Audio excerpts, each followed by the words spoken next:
देखिए, एक मिला-जुला षड्यंत्र है, बड़ी कंपनियों का, बहुराष्ट्रीय कंपनियों का भी, देसी कंपनियों का भी। क्या भारतवर्ष में प्रधानमंत्री के मुखारविंद से श्री अन्न का महिमा मंडन होने के पहले रागी नहीं खाया जाता था? मुझे लगता है कि ये उस तरह की कहानी की याद दिलाता है ना कि एक रूसी राजकुमारी थी, तो वो महल में फ्रांसीसी बोली जाती थी।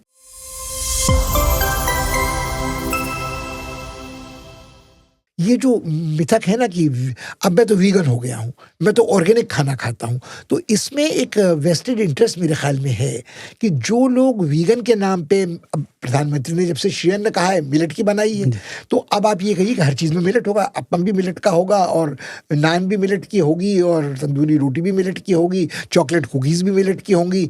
मगर कुल मिलाकर क्या भारतवर्ष में प्रधानमंत्री के मुखारविंद से श्री अन्न का महिमा मंडन होने के पहले रागी नहीं खाया जाता था?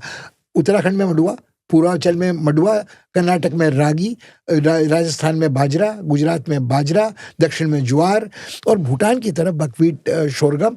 तो कहाँ कौन अंचल हिंदुस्तान का ऐसा था जहाँ मिलेट्स बड़े पैमाने पर नहीं खाया जाता था? मोटा अनाज था, गरीब आदमी की गुजर उससे ही होती थी। और बाजरे की रोटली हो, बाजरे की राबड़ी हो, बाजरे की खीर हो, बाजरे की खिचड़ी हो, मुझे लगता है कि ये उस तरह की कहानी की याद दिलाता है ना कि एक रूसी राजकुमारी थी, तो वो महल में फ्रांसीसी बोली जाती थी। एक बार जब वो फ्रांस गई अपने परिवार के साथ दौरे पर, तो उसे सुनकर बड़ा आश्चर्य हुआ कि यहाँ सब लोग फ्रांसीसी बोल रहे हैं। उसने कहा, ये लोग फ्रांसीसी जानते हैं फ्रांस में?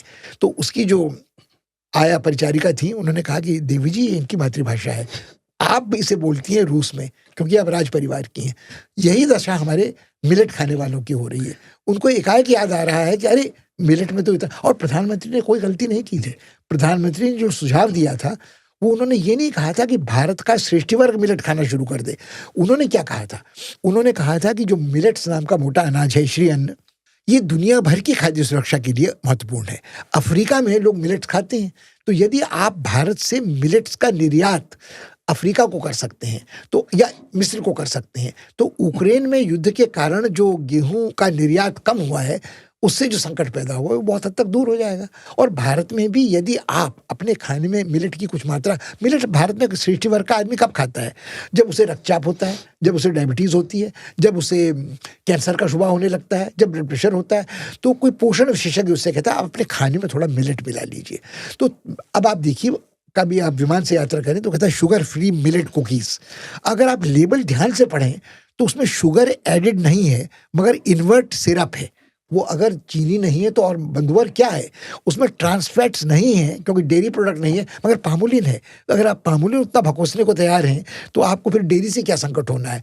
उसके बाद आप उसके लेबल को आराम से पढ़ें तो उसमें मिलेट्स की मात्रा 2% से 5% तक होती है।